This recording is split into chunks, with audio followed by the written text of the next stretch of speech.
Welcome to the preview of the third Ashes Test from Melbourne. It's Boxing Day, and what an occasion Boxing Day is. England 2-0 down. Normally we're going into Perth 2-0 down, but this time we're going to go into Melbourne. We're going to talk about how and good and what the MCG is for an Englishman and an Australian on Boxing Day, and there's no better person to join us for this than the one and the only from 40 degrees heat in Perth, Mr. Brad Hoggy. There you go, mate. It's 40 degrees. You must be 43 degrees warmer than where I am at this moment in time. But how are you, old man? I'm going very well, mate. I got up, did my weights this morning, which was a stupid thing. I'm trying to do my backyard for my Christmas. Got the family coming around, and I was doing that in the middle of the day because I had to go off and cook some meals for some kids here in hospital this morning. So I tried to do a little bit of charity work, rocked up, and most of the work was done. So I didn't have to do anything there. But it is so hot here, and you're lucky that you're not playing Test cricket here in Perth because you'd melt away, you Englishman. Well, that's great to see, and it's always nice to sort of give back to them that are those who are less fortunate than our good selves. And congratulations on that. People who haven't been that fortunate are the England cricket team for the first two Test matches. Dust ourselves down. Adelaide's gone. We go to Melbourne. Some selection dilemmas, probably on both sides. But talk to me about the MCG. Talk to me about Boxing Day and what Boxing Day means to Australia, what it means to the cricket players of Australia. And, it's not your normal Christmas for even for the players from Australia, because you're all coming together. We all have Christmas lunch. And you're aware what's going to hit you on Boxing Day. Yeah, well, I remember playing one Boxing Day Test, and we got up early in the morning. If you wanted to go and have a bit of a training session, you could in the morning. They had that available for you, but we all got together for lunch. All the families were there, which was great, and we're there for about 3.5, 4 hours. So it was probably a momentous occasion in the sense that it all brought the group together, and also the partners' wives and families. And that's where you really connect, because it's not just about the playing group out in the middle. It's about the wives and the families behind it as well. And that's where we really grew that tight-knit group. And I think Boxing Day Tests allowed the families to gel together and get to know each other, and then all of a sudden the wives are getting on, and if they're having troubles while we're away travelling, they could connect with each other and talk about the problems that they're all having at home. So it made life a lot easier for the cricketers. And going out on Boxing Day, I've done it twice. 2 Boxing Day Test matches. You walk up the ramp on the morning of Boxing Day and it hits you, doesn't it? Wow. What is this place when it's full? You go out for training and it's 50% full, but then you go out for the national anthem and it's an amazing occasion. I still remember facing my first ball in a Boxing Day Test match. It was Ishan Sharma bowling, and I've walked out. You know how big it's like a coliseum over in Rome there. And I'd been watching the Aussie Rules football. I watched one game up on the top tier, right up as far as you could possibly go at the MCG, right behind the bowler's arm. So I've taken guard out there, middle, thanks, and Ishan Sharma's out the top of his mark. And while he's running in, I'm still looking out where I was sitting and going, Christ, I must look like an ant down here. And he's got loaded up, and as he's let the ball go, I thought, I'm actually batting here. So lucky he bowled it wide of off stop and I let it go. But I had no idea where I was the moment it got to me. But it was one of those moments, when you open a Christmas gift as a kid and you've got the present that you want, then all of a sudden everything around you just doesn't mean anything. You're not attentive to anything. You've just got the blinkers onto this. That's what I was like out there. And about 2 overs later, I hit Harbhajan over mid-on for 6. I was batting with Gilly, and Gilly goes, "What are you doing? It's the first day of the Test match, mate. We're in trouble." I said, "I've got no idea." It was just how I reacted to it. It was unbelievable feeling that I didn't know what I was doing. I was just in awe, and I was just reacting to a cricket ball. I didn't even know who I was playing against. I remember bowling over at Steve Waugh, and Steve Waugh was, I wouldn't say Australia was struggling at the time. I think they were 85 for 4. we didn't have any bowlers. A bit like what we're going to have here when it comes to predicting the teams. We decided to pick 8 batsmen, two seam bowlers and a spinner, and then one of all rounders, Craig White. Yeah, he got injured I think in the first innings, so there was effectively me and Andy Caddick. I think Australia needed 110 to win second innings, and we bowled. Well, there was 25 overs, and we bowled the 25 overs between us, me and Caddy. And there was an over to Steve Waugh that I think I bowled about 145 every ball. And again, it was just the noise and the Hoggy Harmy were making were ridiculous. He nicked one and nobody appealed. It ran up the side literally ran up the face of his bat.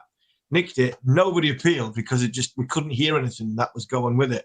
Couple of inside edge down leg side, he got one off the glove and then he smashed one. And it was when when people say mother cricket and it comes back to bite you on the arse. Well, this was Nasser Hussain's because he had literally give Steve Waugh a single. He had give everybody a single to get Steve Waugh on every time he came out to bat. And he told me to bowl round the wicket at Steve Waugh. And I was like, really? This is the great Steve Waugh. He's played 150 test matches. So I'm going round the wicket as a 23-year-old, 4th test match, 3rd test match. But this time I got over the wicket and Steve Waugh off the back foot smashed it straight to Nasser Hussain, who's at like extra cover. And it was a great catch down, sort of right on his toes. And Nasser's got off on one, and not to see Steve Buckner's arm out for a no ball. And Steve Waugh's about 3 quarters of the way back, turns around and comes back, and he's pissing himself laughing at Nasser Hussain just giving him it with both barrels. So England have done that so far in this series. They've both got wickets with no balls. They've dropped catches. Where do you see these two sides at? We have team prediction. Where do you see Australia at? Who's going to come back in for Australia? Look, I think Cummins will come back in. I don't think Hazelwood will. I don't think they'll risk that. And I think they'll keep with Richardson. There's talk about Boland playing because they're worried about Richardson's workload. But the way he bowled in Adelaide, I think he was the pick between himself and Nessa. So for me, I think he's got more variety and he can also bowl with a bit of extra pace. And other than that, there's going to be no changes. They're obviously going to stick with Harris, which I think is a good thing. You've got to try and give faith and give them as long as you possibly can to give them that opportunity to cement themselves in the team, because we've chopped and changed that second opener with David Warner. And while the team's winning and the Labuschagne and Smith are scoring runs as well as Warner, you can really take that extra risk with Harris out the top. What are you thinking about England with their changes? England could make 5-6 changes. I don't think anybody can complain if they get left out. But I'm going to go with I would like to see Zach Crawley go in first at the top, and then from there, the next 6 players, I would say, right, we are in a position where I actually don't think England. I think England will get better because we know ourselves. Huggy, you go on tour and you play these warm-up games, and you're thinking, why am I playing in this game? Why we're going here? Why we're playing against the Farmers 11? Why we're playing against a second team? Why we've even contemplating playing this 3-day game? But it's getting miles in your legs, getting bat and ball, being able to bowl overs, and I think that is what England didn't have when it was raining. And I think now England are getting to a point where they've got all the miles in the legs. They're ready to go for the first test, but unfortunately, they're 2-0 down. And I would go with the 6 most experienced batsmen they've got on tour. So along with Zach Crawley, I'd go with the next 6 batsmen they've got who are most experienced. I'd go with Burns Milan, who's batted quite well in Australia. Root at number 4. I'd bring Besto in for Pope. Nothing other than I think Pope needs a little bit of a out the firing line because he looks a little bit of a cat on a hot tin roof at the minute. He's fidgety as anything. Butler, it just shows you he could have been out for a pair and ended up facing 210 balls on day 5 of a test match at Adelaide. Butler at 7. I'd go with Robinson. I'd go with Wood and go with Anderson because I need Pearce. And I think you've got to go with Jimmy because you need your best bowler in a harsh time where you need to get back in the series. And I say I go with Leach or Broad. And the reason why I'd go with Leach or Broad, and I'm going to come to you on this one, is if Joe's made a mistake a couple of times on the toss or team selection, and if the pitch has got a bit of green grass on it and it's going to do a bit, he's got to back himself to think, right, we're going to bowl first. And if he bowls first, he has to pick Stuart Broad. If he thinks he can bat first, bat well, and the wicket's going to hold together and it's going to be good for batting, then I think he leaves Stuart Broad out and he goes with Jack Leach because he needs a balanced attack and a spin bowler for later on in the Test match. So I think the next question to you is, what do you make of the MCG pitch?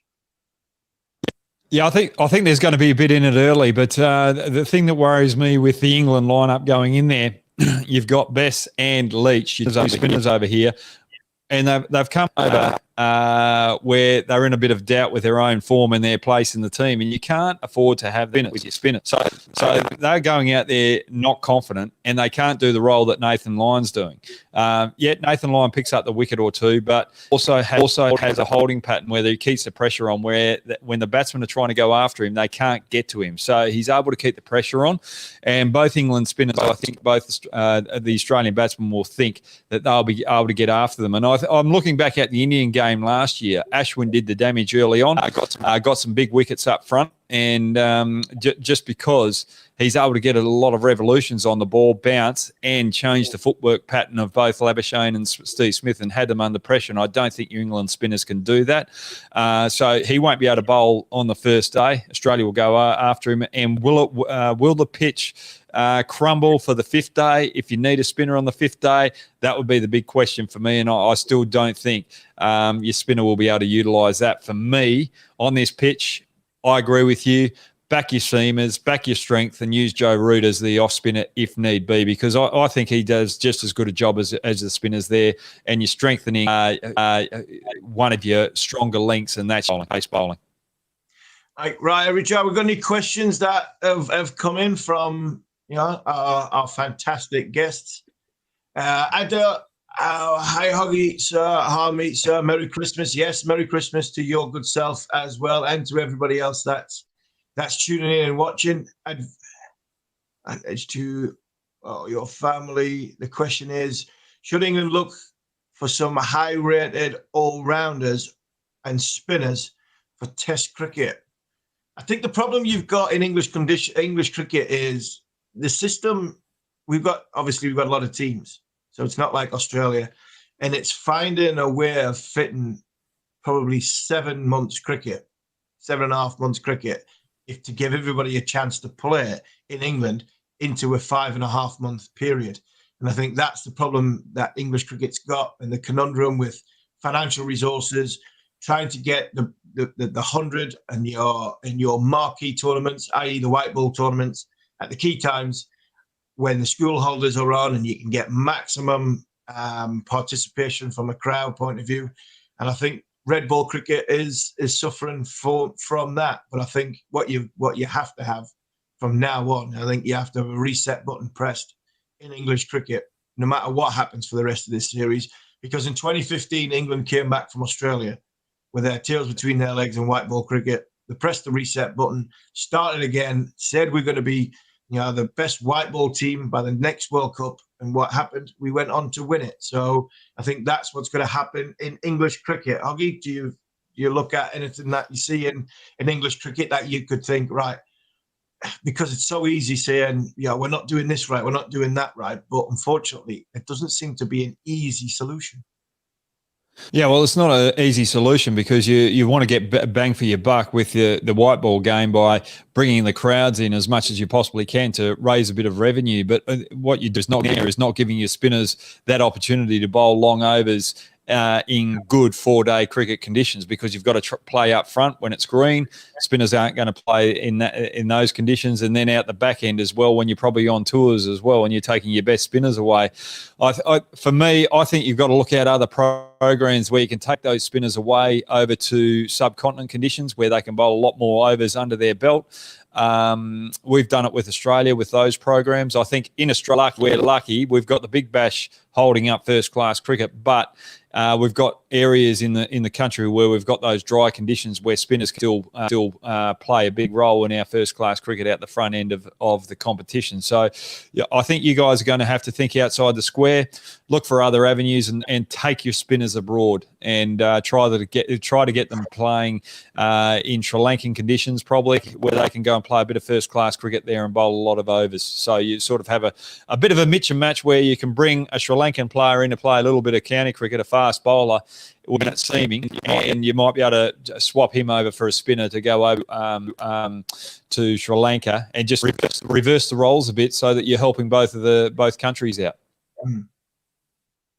That's just question. Thinking outside the square. Yeah, definitely. Yeah, it is. We have to do that because we are in a position where we have to think outside the box, because 7 first-class matches in May, when a spinner, the only thing the spinner does with his hands is put them in his pockets, is very, very, very difficult. Next question. Embrace, Merry Christmas to you. Don't you think it's time for England to bring in Livingston into the squad? Surely he's better player than most of the England team. Well, yeah, Embrace, you've got a point. And right at the, literally as the squad was picked, I wanted a left field selection of Liam Livingstone. And what I was getting thrown back at me is his average in first-class cricket is not great. The way he plays first-class cricket is not great. People were telling me that. But I'm looking at Liam Livingstone and I'm thinking, who do I want walking out in the middle? Number 5, number 6, with their chest pumping against a very, very good Australia side, bowling attack, and sort of in the Colosseum and the gladiatorial, what Australia brings. I want somebody with character. I want somebody with a bit of chest. I want somebody with a bit of fight. And I want also somebody that's going to throw it punches back at Australia. And that, for me, would have been Liam Livingstone. I want him in the squad right from the very, very start. I was in the squad when Kevin Peterson, and I don't want to compare Liam and Kevin because they're miles away when it comes to where their careers are. But the character of Livingstone reminds me a lot of Peterson, just walking out there, not caring who he's playing against, and just going out there and playing his own game. And that, I thought, would have been something that England could have looked at, because I think the boy's got serious talent. And I think sometimes you have to forget what first-class numbers are and you go with the person and the character. And I think Livingstone would have given England a lot more fight and character in that middle order against this, a very, very good bowling attack. What do you think, Hog? Yeah, but he also had something different with a little bit of leg spin as well. And I was talking to Carl Crowe, who's just taking over Lancashire with the spinners there. I said, well, one thing with Livingstone, you don't want to concentrate on his spin. Just let him go out there and bowl that spin. Trade on his batting, but you don't want to overcomplicate it with his batting as well. You just want him to go out there and play with that freedom, because he's got something that most people don't have. And that's that X factor. But that freedom of, he looks as though he doesn't care about it, but he does care about it, but he's not worried about the end result. And when you play in the longer form or any form of cricket, if you're worried about the end result, you're going to have more troubles than the good days. And I think someone like that coming in at number 5 or 6, probably be behind Ben Stokes, where the game's set up, where he can take it away from these Aussie bowlers. He can do a real job there of just taking the game away and moving the game forward so that he puts England in a position where they've got a big chance of declaring a little bit earlier to allow his bowlers to get to those 10 wickets in a final innings to win a test match. So for me, I think it's a good avenue with both his bowling, his fielding and his aggressive batting. I totally agree with you, because you need to change the game up. You can't just go out there with all frontline test cricketers. You've got to make that X factor selection. Yeah, and hopefully you can find a better opener up top just to bat more overs, so that when he does come out, the bowlers are a little bit worse for wear than what they've been at the certain stages this tournament. Yeah, I think he could play Test cricket. I really do, and I think he would give you a different dimension. Yes, with the ball, but I think with the bat, I think he could really put pressure on the opposition bowlers just by walking out there. We pigeonhole too many people, too many players, and we've got to stop doing that. And sometimes Smith was your last selector, wasn't he? It's who was your last selector? Yeah, Ed Smith. Now he was prepared to go out and make big selection calls and really put his reputation on the line, and it paid off. And I think sometimes you need to make those big calls. Yeah, he went, unfortunately for Ed, he went to make a big call on one of the greats of all time when he wasn't quite finished in Stuart Broad. And I think that backfired against him, and why Stuart Broad's in Australia and Ed Smith's writing books in Canterbury. I think that's the difference between the two characters that are at. Hoggy, what do you think is going to happen, not only in this test match, but who do you think is going to stand out? Who do you think from either side is going to be the key components at winning the Boxing Day test match? And if it's a Boxing Day test match victory for Australia, that means the Ashes is back, the little urns back in Australia's hands. Yeah, look, for me, the player of the match for me is going to be Pat Cummins. He missed out in the last test match. He'll be absolutely thriving to get out in the park and prove his position as the captain. So for me, I think he's going to lead from the front. The thing that I'm worried about is watching England train. They've got two openers standing on 1 foot playing shots. That worries me. The preparation, just having all the English players looking out the negatives of their game rather than saying, right, how are you going to attack those Australian players? What's your game plan? All right. You know what your game plan is.